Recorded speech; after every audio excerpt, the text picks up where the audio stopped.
chance to meet these titans, we will follow François Sarano, oceanographer, former companion of Commander Cousteau, tireless explorer and defender of the sea world.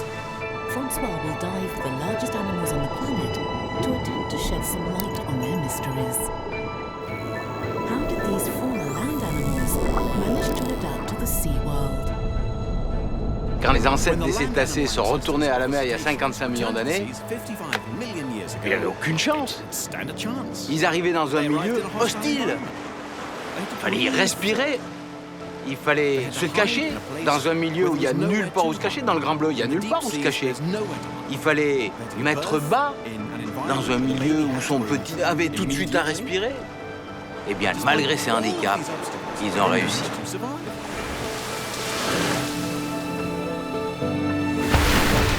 Bref, ces animaux-là, qui n'avaient aucune chance au départ, ont conquis la planète.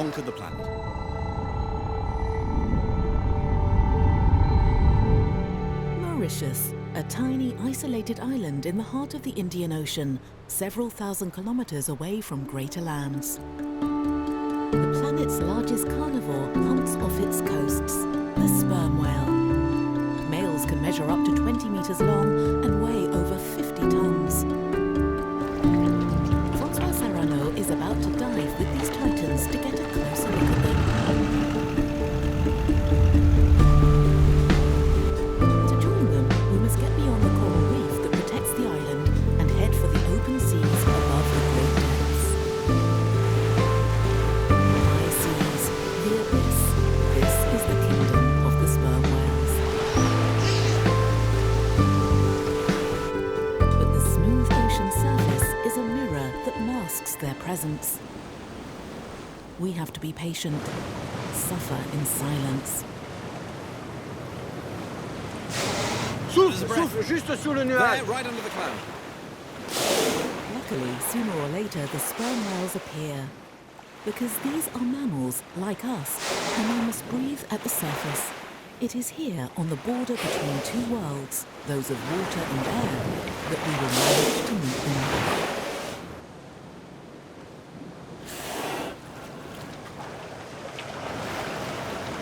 Préparez-vous.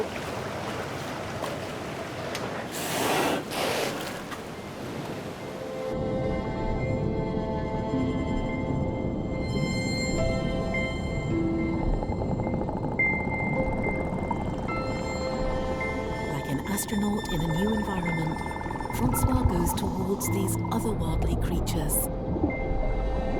First contact.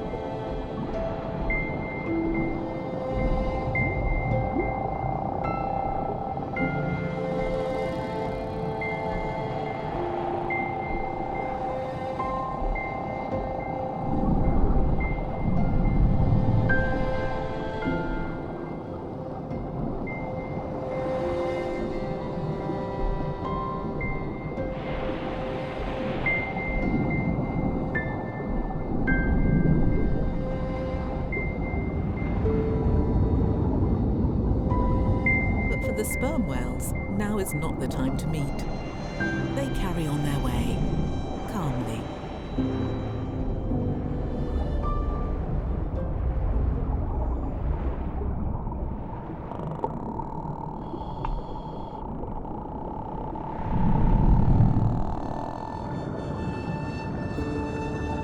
Ça reste un milieu hostile, difficile, dans lequel on se déplace très lentement, très lentement.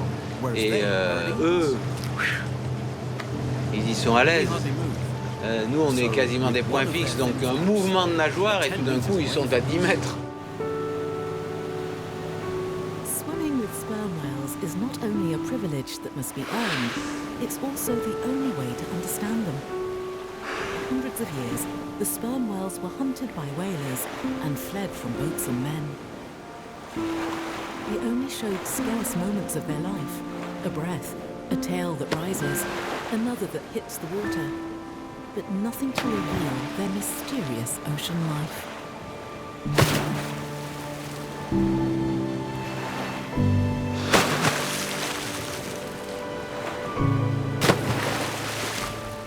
For years, scientists had to make do with observing the cetaceans from their boats, interpreting the scarce signs to imagine what the sea animals did under the surface. To hope to understand them, we must swim with them. And we must wait for the right moment. The one when the sperm whales accept our presence. A young whale comes calmly under our boat. This would have been unimaginable just a few years ago because cetaceans were afraid of boats, their steel hulls and fire harpoons.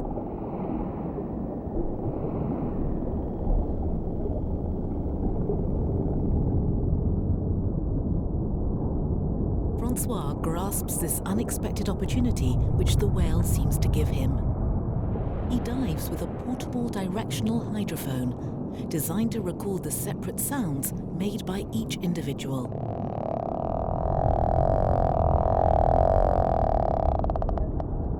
Surprise! The whale is as curious about François as François is about him.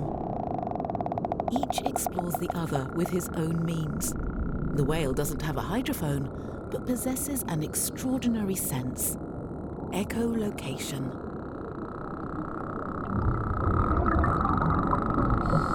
It gives out extremely powerful sound pulsations, then analyzes the echo given out by the targeted object, François in this case, to make a sound image as precise as a sonogram.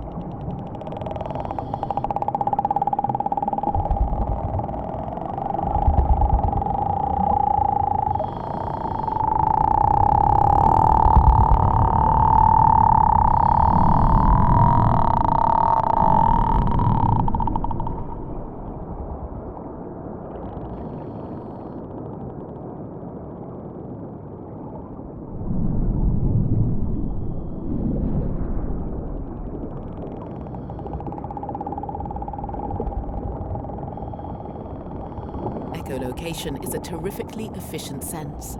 When the whale scans the boat, it perceives not only the shape of the hull, but also its size and width.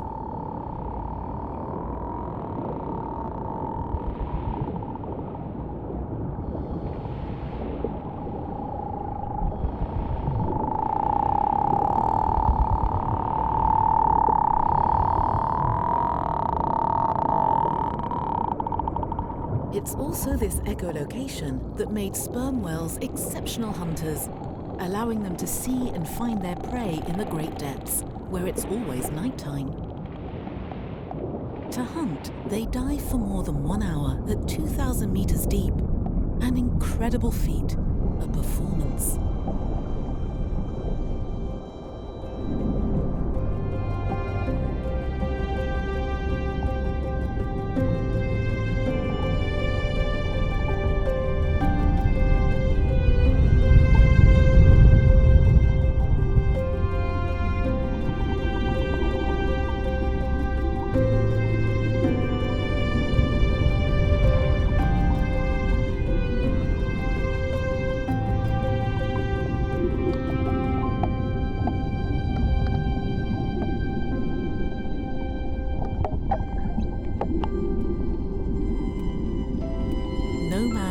Seen, and probably never will see, what happens in the abyss. When no light pierces. Absolute darkness.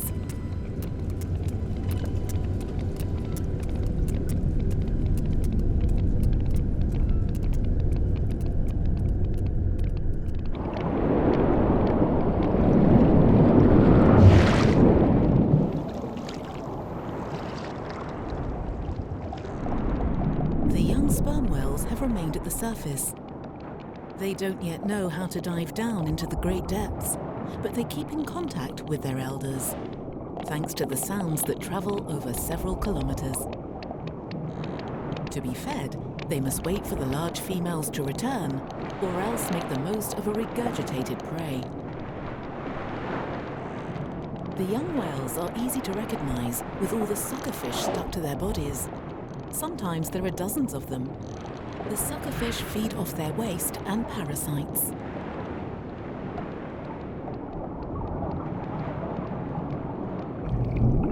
Surprisingly, the adults who join them don't have any. Perhaps the suckerfish cannot stand the fast changes of pressure between the surface and the abyss imposed by the large whales.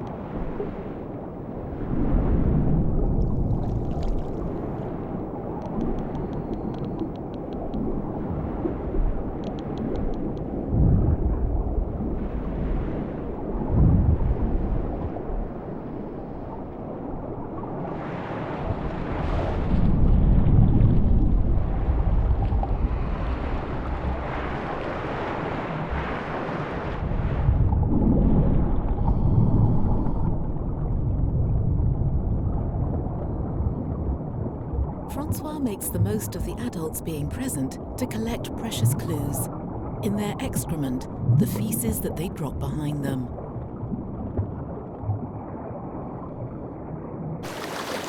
Là, il y a un trésor. Tu as trouvé. Regarde ça. Tous les becs de calmar. Tous les becs de calmar. Je suis allé les ramasser. Picoré, tu veux dire un à un. Et écoute, c'est vite tonnerre.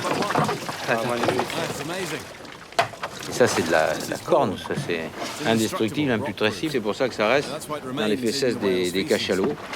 Et donc, ça montre tu vois, tous les calmars qu'il va pêcher à grande profondeur. Là.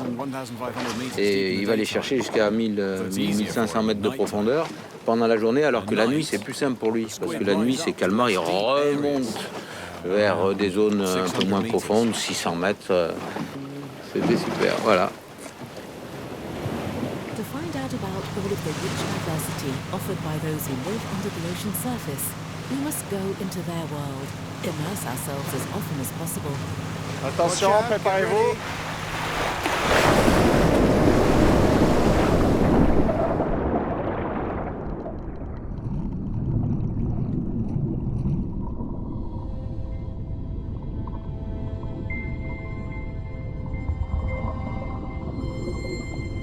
Quand on veut voir dormir un cachalot, il faut être sous l'eau pour le voir. Qui peut imaginer qu'un cachalot dort comme ça à la verticale s'il n'est pas allé sous l'eau? Lorsqu'on voit un, deux cachalots à la surface, qui peut imaginer qu'il y en a 20 qui dorment dans le dortoir des cachalots?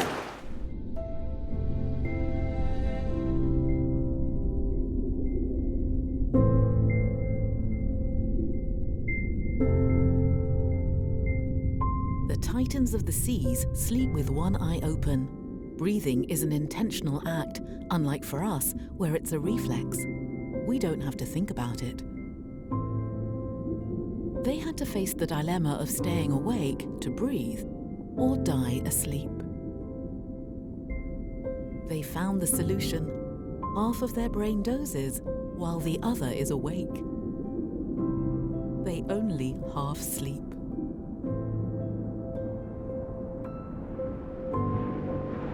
Around the dozing adults, the young gather and play. An oddly familiar image, applicable to all mammals, just as the young monkeys do in tropical forests or lion cubs in the savannah.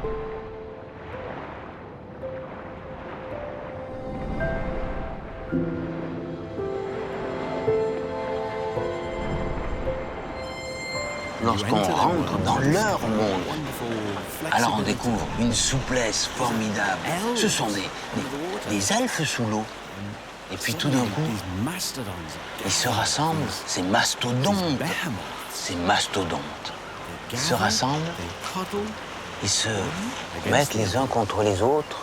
Et puis tout d'un coup, ils s'enlacent littéralement. Ils roulent les uns contre les autres, ils roulent les uns sur les autres en un câlin incroyable.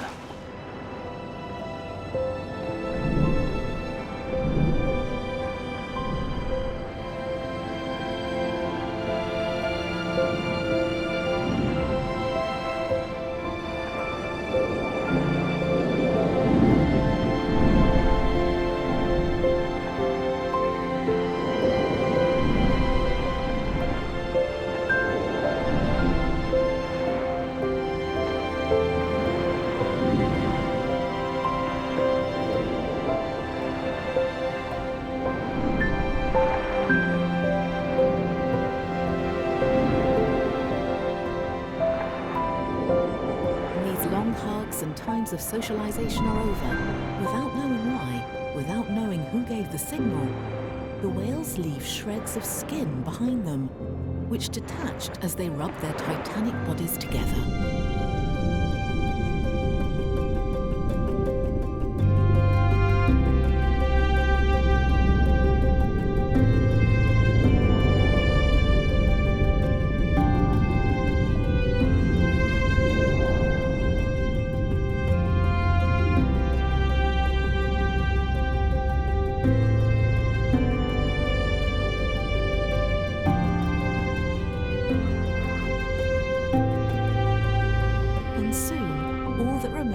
A delicate veil of skin, a frail souvenir of these moments of grace shared with us.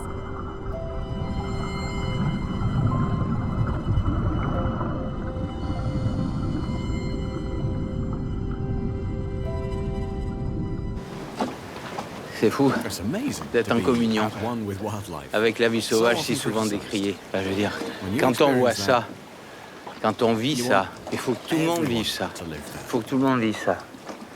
Quand tu as vécu ça une fois dans ta vie, ouais, tu es en accord avec le monde. Tu n'as vécu que d'une chose, c'est qu'on fasse de la place à nos colocataires, qu'on fasse de la place à cette vie sauvage qui est sans détour, direct, merveilleux. Difficult to imagine that the ancestors of these whales were land animals, but they were. These creatures are the fruit of an exceptional evolution. To conquer the abyss, the cetaceans not only managed to surmount the obstacle of the depths, but also submarine pressure. Warm-blooded animals in a world where cold-blooded fish rule. The powerful, resistant and fast cetaceans can take on trips several thousand kilometers long.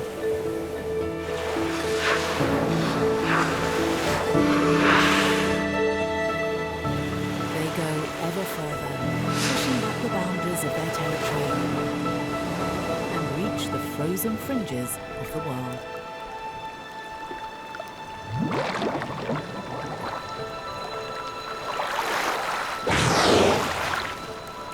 The bowhead whale, massive, 20 meters long and 100 tons, spends her existence in the Arctic and subarctic waters. Her apnea is phenomenal, and she can headbutt the 1 meter thick ice pack to break it and come up to breathe.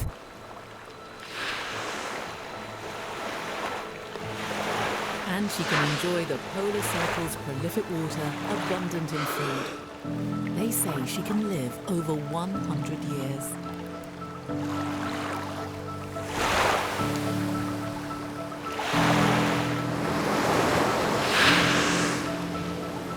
The blue whale is the largest animal of all time.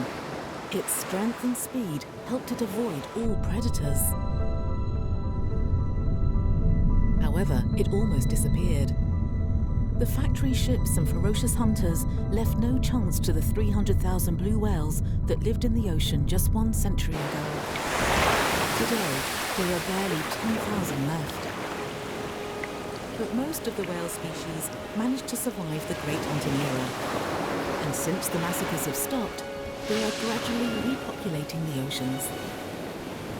If the cetaceans managed to conquer an environment to which they were not originally adapted, it's thanks to their mammal qualities. Their intelligence, of course, but more importantly, cooperation, solidarity, and attachment above all, affection and caring for their young. Because cetaceans only give birth to a few young in their lifetimes. So they must be cherished and protected in this vast universe where there is nowhere to hide.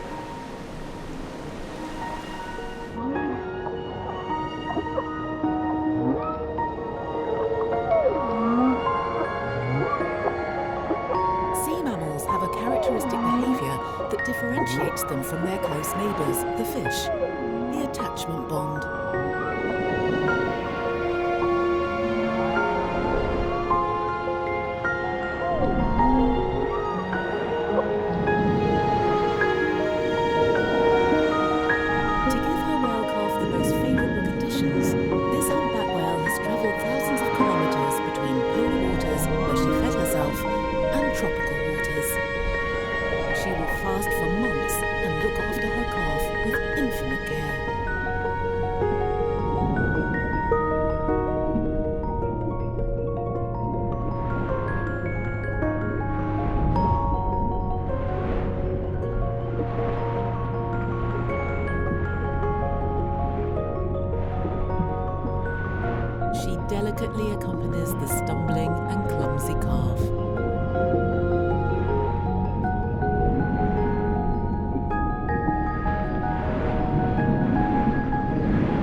Although she hasn't eaten for months, she must breastfeed, like all mammals from the land or sea.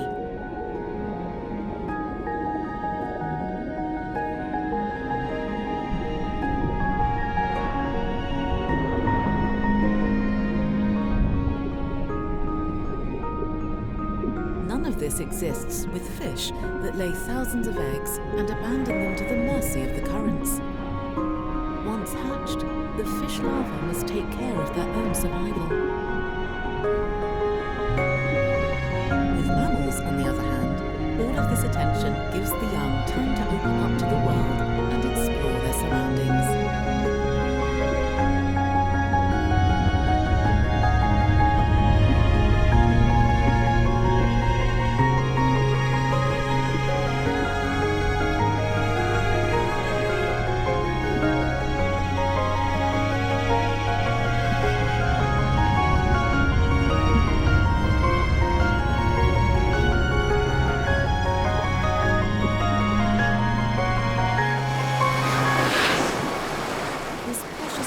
From generation to generation could also be seen in other sea mammal species elsewhere in other oceans. Unique bonds, the true cement of well-organized societies.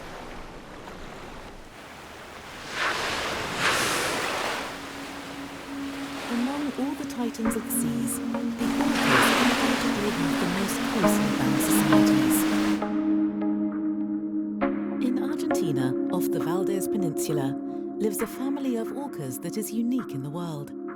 François Sarano wants us to meet them at all costs.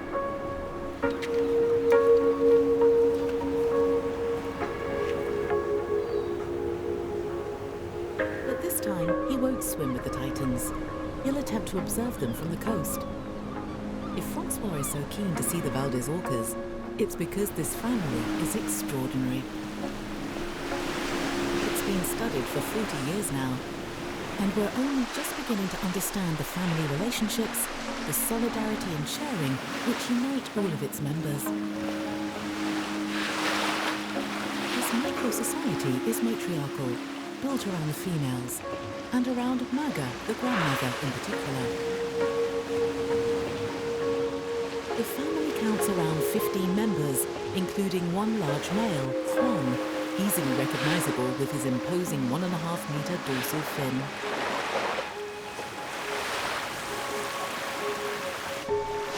What is so unique about Maga's clan?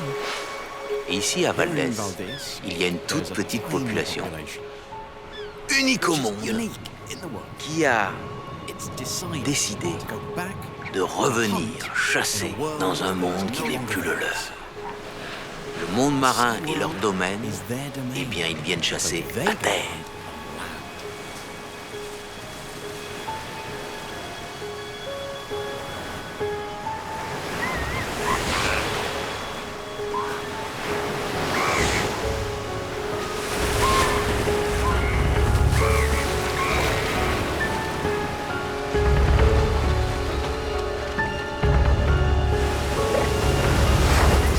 C'est une innovation extraordinaire parce qu'elle oblige à surmonter la peur innée du rivage.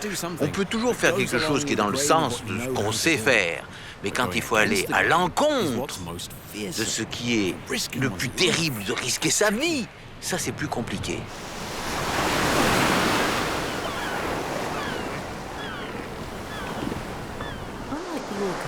Elephant seals have no trouble going from the sea to the shore, where they come to rest their 4 tons in weight and 5 meters in length. They're almost as big as female orcas. In the high seas, they are formidable swimmers.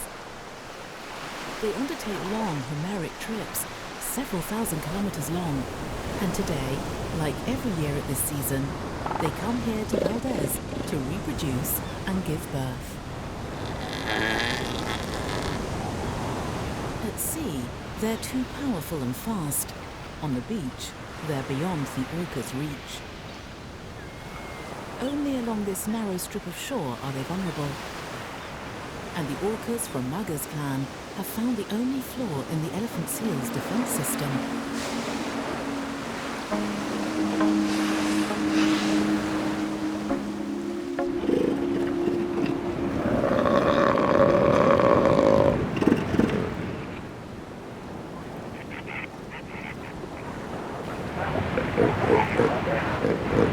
Unlike the orcas, elephant seals confront one another all the time. These incessant struggles do not allow them to build a durable society. Once his harem has been constituted, the great male maintains it by force, constraint and violence. Even when coupling with females who are much smaller than he is, his actions seem forced and brutal.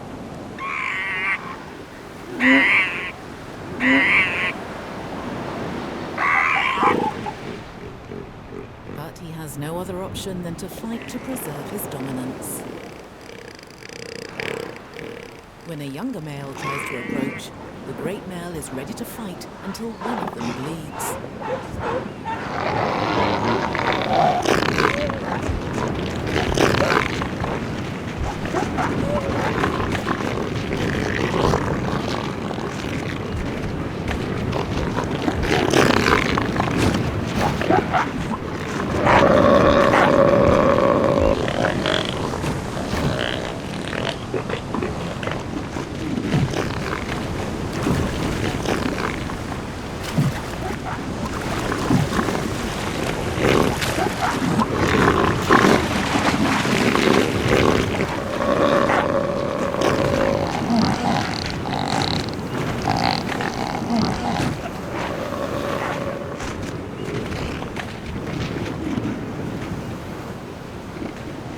Ici, en péninsule valdaise, on a deux géants, les orques et les éléphants de mer. Ils semblent un peu dolents des fois sur la plage, mais c'est des nageurs incroyables. Ils peuvent plonger jusqu'à 1400 mètres de profondeur, ils vont nager jusqu'en Antarctique. Mais cette puissance est un peu tout ce qui les fait ressembler un peu à l'autre géant qui est l'orque, parce qu'en définitive, leurs sociétés sont totalement différentes, mais totalement. Chez les orques, il y a solidarité, il y a apprentissage et on transmet son expérience. Chez les éléphants de mer, c'est l'individualisme. La seule chose qui compte, c'est la reproduction. Après ça, on ne transmet rien. Et pourtant, ces deux géants se retrouvent sur les mêmes terrains. Et c'est là qu'il y a confrontation. Les orques, grâce à leur solidarité, grâce à leur coopération, viennent se nourrir des jeunes éléphants de mer que les grands éléphants de mer voient partir dans l'indifférence totale.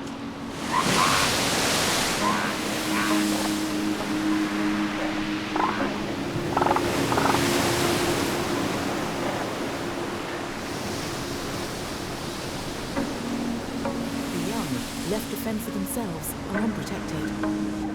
Their mother feeds them for only 3 weeks, and this is enough to go from 40 kilos to over 120.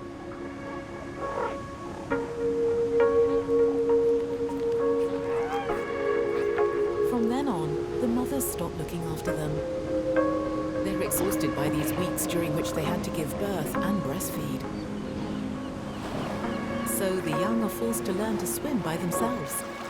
Their mother will never accompany them in the water. They have no idea of the risk they're taking.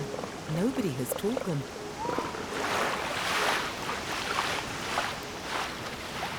Yet when they frolic about in the water and flap their fins, this characteristic splashing indicates their presence to the orcas. Naga and those in her clan recognize this sound perfectly and dash straight towards it. To hear them, they need as calm a sea as possible. The orcas are discreet. They even stop communicating with one another. Radio silence.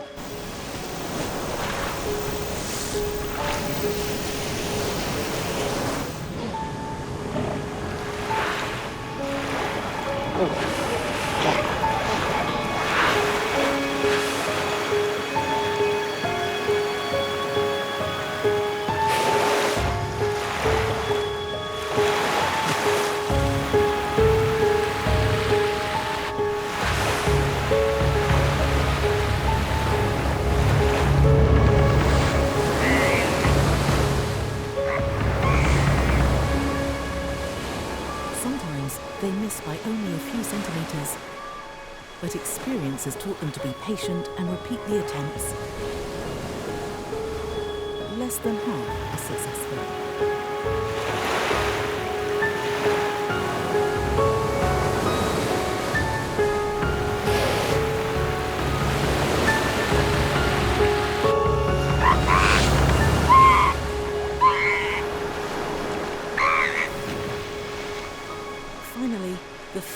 Mauritius habitats. These are the skills of Maga, the clan matriarch. No one can make the most of a wave and accelerate at the right moment better than she can. Even when she seems to miss her prey, she manages to wedge it under her head to catch it in her mouth.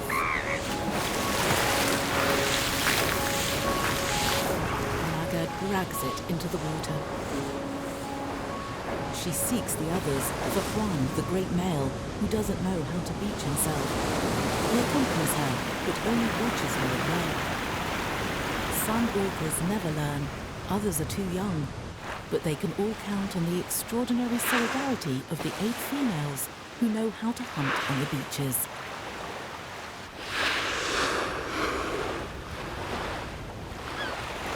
Valene, Maga's daughter, is one of the usual hunters. But this year, she stays in the high seas to look after her latest born. And it's Maga who will feed them both. Valene and Maga do not fight over the prey. Quite the contrary. They make sure to cut it up and distribute it. Such behavior is exceptional and is rarely, if ever, seen. Other animals leave the lion's share for the most dominant. Here, it's all about solidarity and sharing.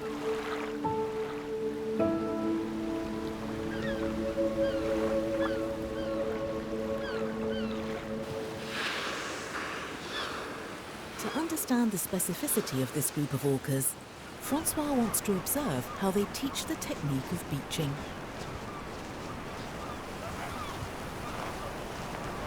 Alors.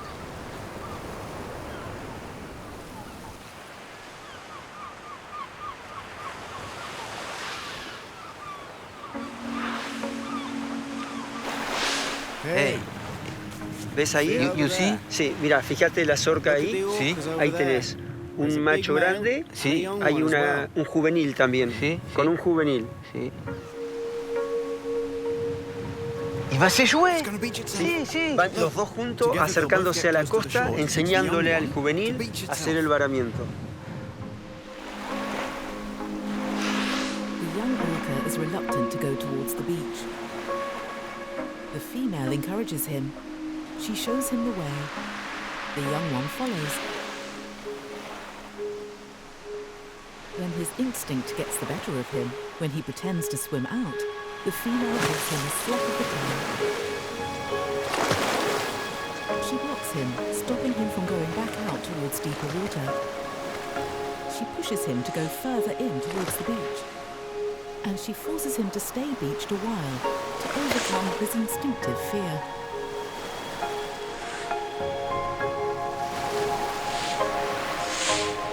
Once she's decided the lesson has lasted long enough, she helps him use the waves to get back out into the water.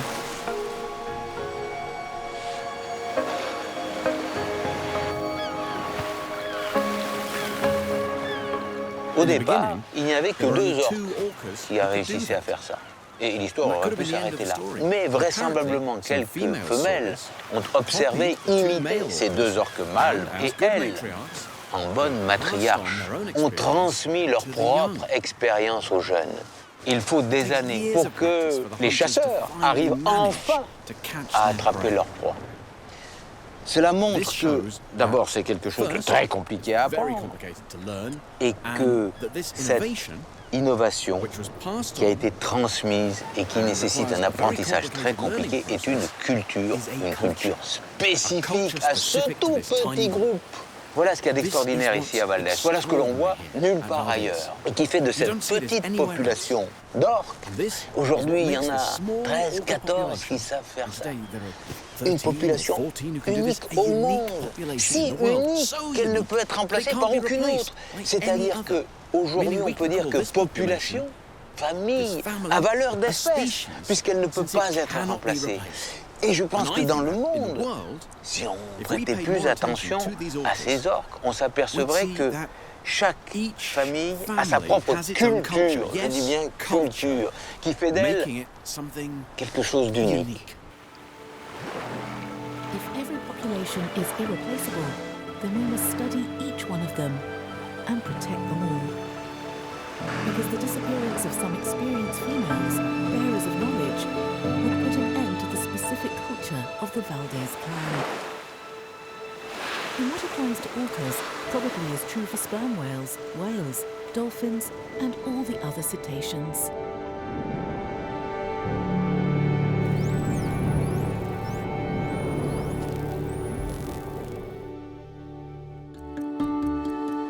The Bahama Archipelago in the Caribbean Sea, a chain of 700 islands, including the tiny Bimini Islands, the closest to Florida. These shallow, clear waters comprise two species of dolphins, the Atlantic spotted dolphin and the common bottlenose dolphin, or Tarsiops.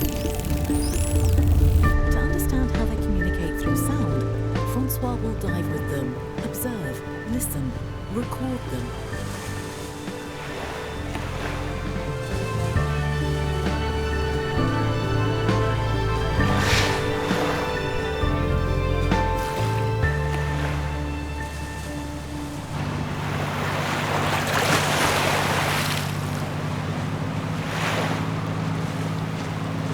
As he did with the sperm whales, he takes a hydrophone with him.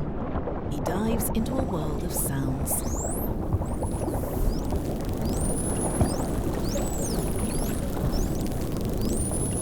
The first to approach him are two spotted dolphins who are swimming together.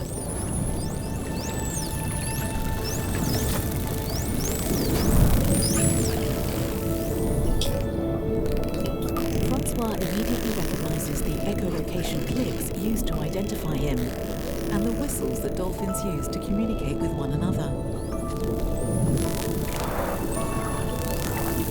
Sounds mingle, buzzes, clicks, whistles, twittering, and probably other sounds which we can't make out because they use ranges of frequencies that are inaudible to us.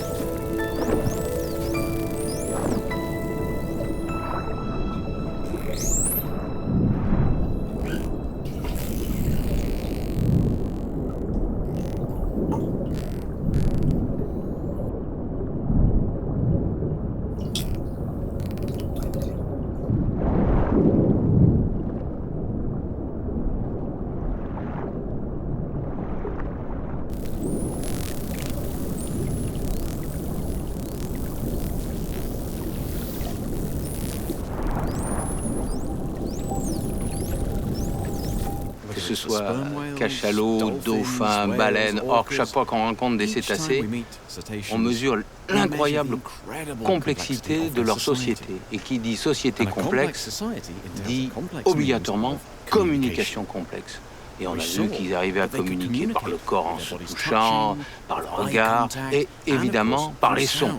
Dans un milieu, dans le milieu marin, où le son va 4 fois et demi plus vite que dans l'air, dans un milieu où on voit mal, la communication sonore est essentielle.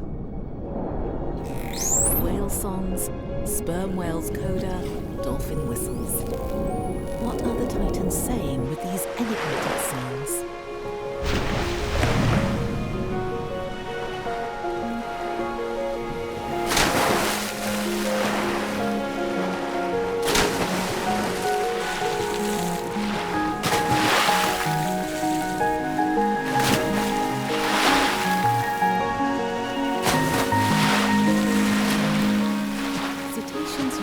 Surface of their bodies, along with the surface of the sea, to make sound signals that they send to others, their peers, friends, partners, or rivals.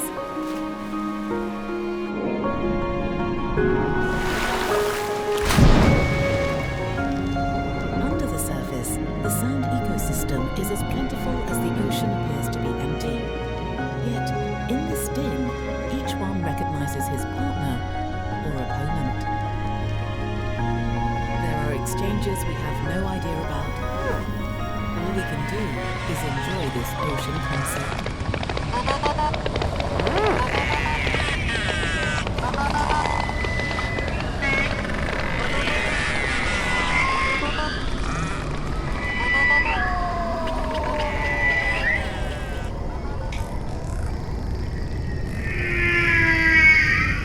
In this concert, the most famous soloist is the male humpback whale. Every year in the winter, humpback whales come to the tropical waters to give birth and reproduce. During this mating season, only the males sing. They remain completely still for long periods of time. They vocalize with their mouths shut without giving out the slightest air bubble.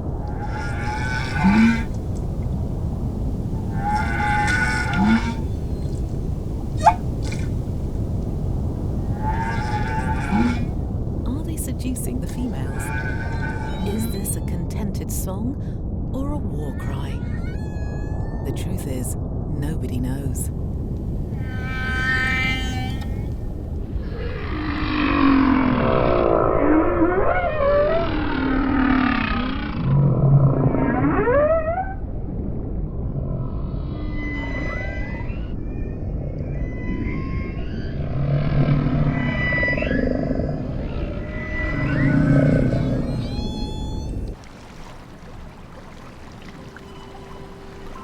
In the Bahamas, François carries on diving, looking for dolphins.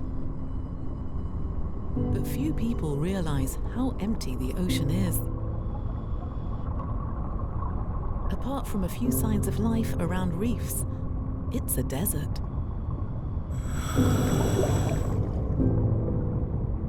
And we feel very lonely. With our human senses, we don't see much and don't hear much either.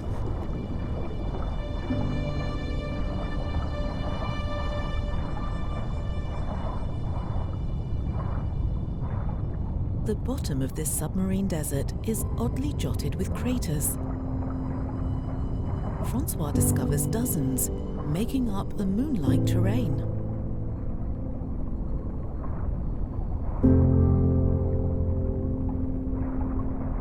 What singular creature dug out craters in the sand?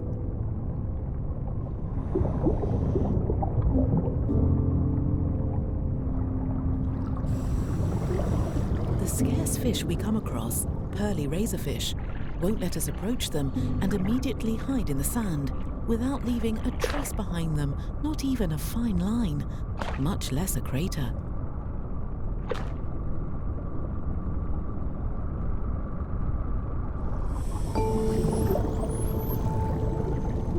And suddenly, crackling, clicks. At first almost imperceptible, but gradually getting closer, they announce the arrival of the Terciops, dolphins. Here are the crater-digging culprits.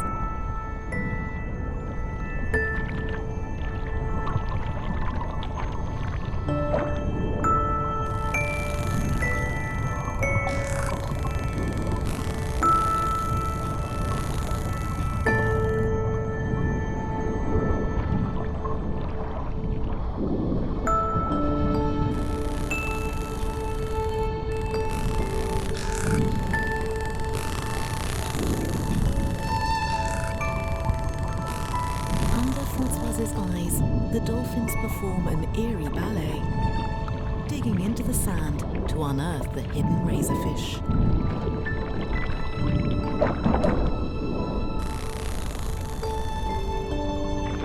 The dolphins are hunting, and they use sounds to hunt.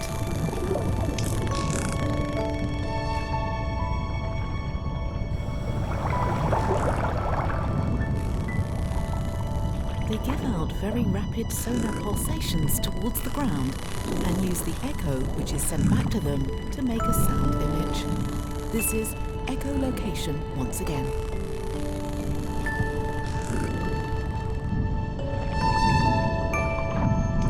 Thanks to this sixth sense which we humans do not possess, they can see beneath the surface of things.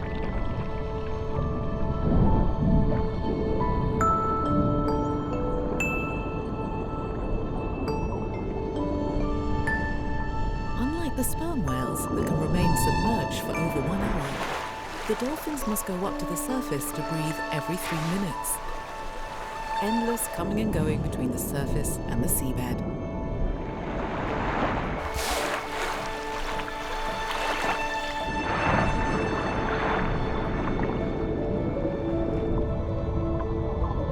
François sees more and more dolphins arriving, as if someone had called for a meeting.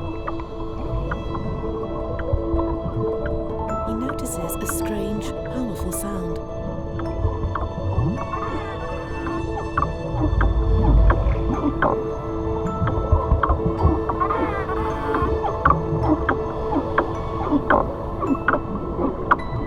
Is this the dolphins' rallying cry? Is it a call to join the feast? Impossible to find out. All these sounds given out by the dolphins and other cetaceans remain a huge mystery.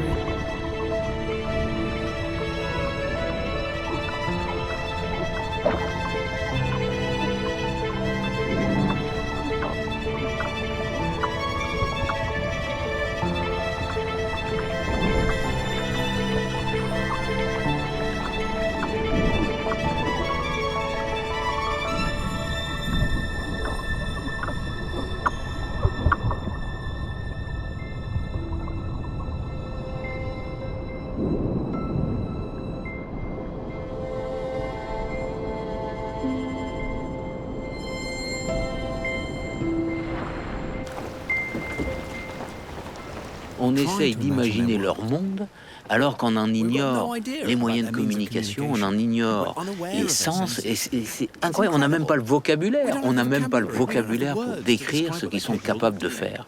On invente des mots, des clics, des claques, des clangs, enfin, tout un tas d'imitations faibles de ce qu'ils arrivent à faire, et on essaye un petit peu comme... C'est comme si on était des aveugles et qui essayions de décrire le monde dans lequel ceux qui voient vivent. On ne peut même pas imaginer. Ils vivent dans un autre monde, ce sont des vrais aliens.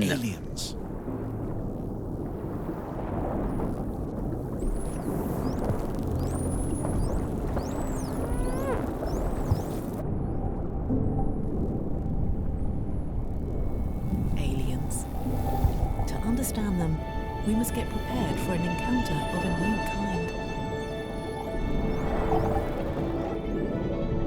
Cetaceans don't have the same needs as us. They don't have the same desires. They live in a world where space has no limit, where time flows in an everlasting present. We must abandon our references, leave our preconceived ideas behind us.